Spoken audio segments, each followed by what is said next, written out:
fam, that's what they call me. Promise that.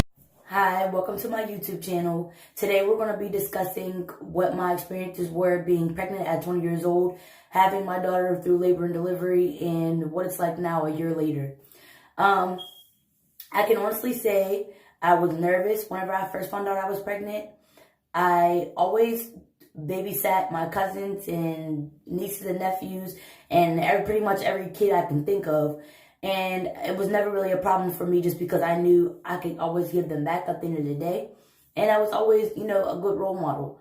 But it's a little bit more difficult when you know that you have somebody that's definitely looking up to you and you have to take care of them from here on out.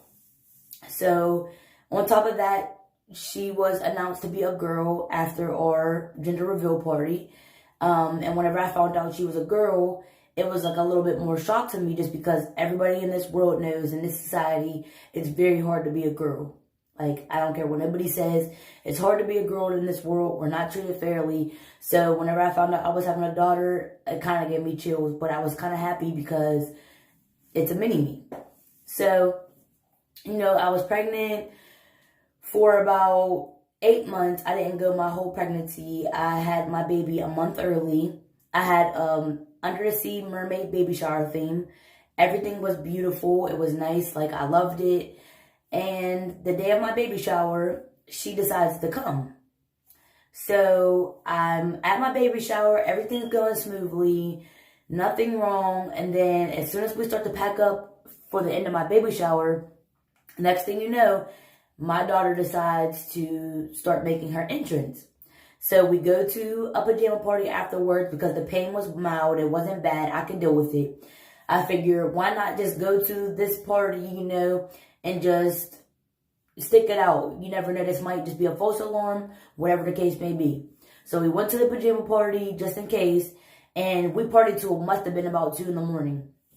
So 2 in the morning, that's whenever I started getting more severe pains. My pains were still bearable, but you can tell the difference. You could tell the difference between Braxton Hicks and contractions, and I could definitely tell the difference. So I started telling my aunt and my fiance and everybody, the contractions, they feel like contractions at this point, and they seem to be about 5 minutes apart. So whenever we started timing the contractions and they started getting harder and harder, at this point, we started calling doctors just to see exactly what we could do because we didn't want to ride to the hospital and it'd be a false alarm and they send me home and it would have just been terrible. But I also didn't want to go home in labor just in case I was in labor. So I called my mom to see what I should do because at this point she had already left the pajama party. So I called her to see what I should do. So she suggested me to go down to the hospital and at least get checked in and see if everything's okay, if I'm in labor, whatever the case may be, just in case. Because my mom's just a just in case type of woman. Like, she would rather be safe than sorry, especially when it comes to her grandkids. So we started heading down to the hospital. Once we got there, we waited a while, and then they checked us in. Whenever they checked us in, they told us I was 4 centimeters dilated and I will be staying in the hospital, which shocked me because I'm just thinking, I'm not even supposed to have this little girl until December 14th. I had her November 20th, but she wasn't due until December 14th, so that's a whole month later. So at this point, I'm just so shocked and just scared now just because I feel like I still had a whole month to prepare, but now that whole month is taken away from me. And also, I'm afraid that, my baby might not be, she's premature, not that much premature, but still, a month still gives them a lot of time to grow and, gain more weight, whatever the case may be.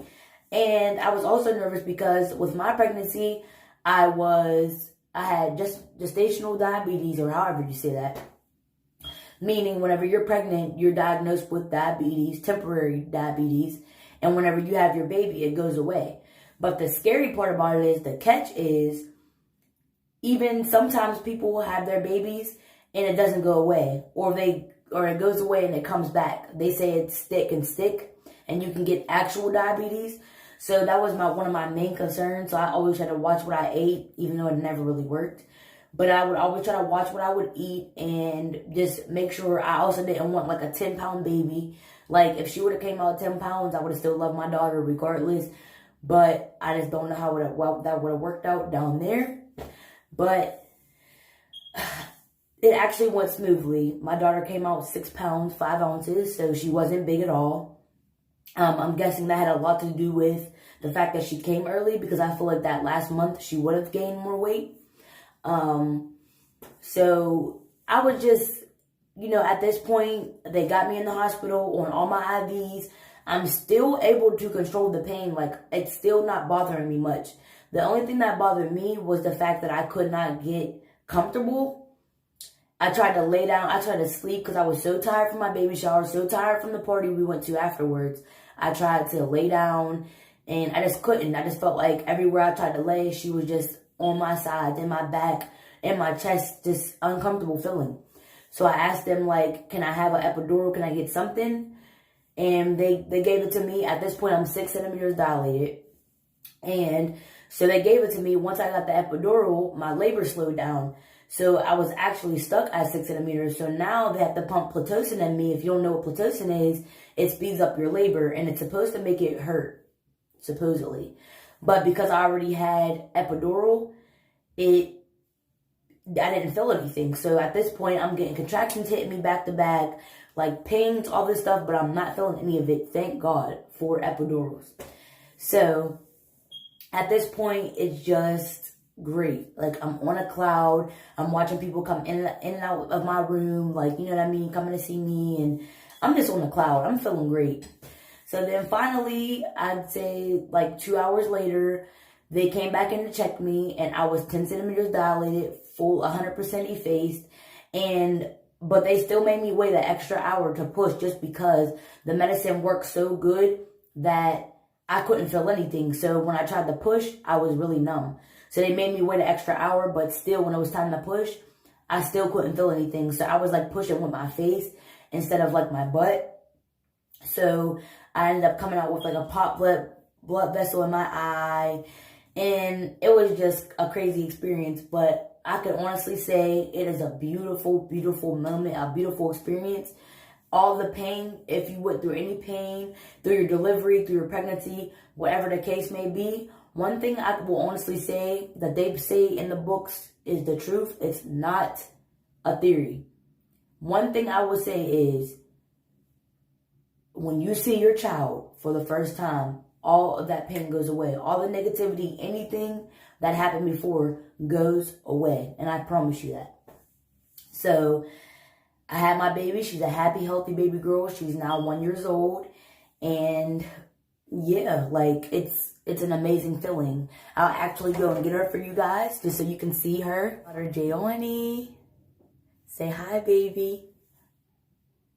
She is now 14 months old, so 1 and a couple months, and she's doing really, really good, besides the fact that she's underweight, they say, for her age, but she eats healthy. I guess it's just a thing where she's just not picking up weight really fast, but she is healthy. She does eat, so that's a plus. But we just want to say thank you for taking your time out to watch my story on my pregnancy, and we just want to say bye, say thank you, bye-bye. Be the family.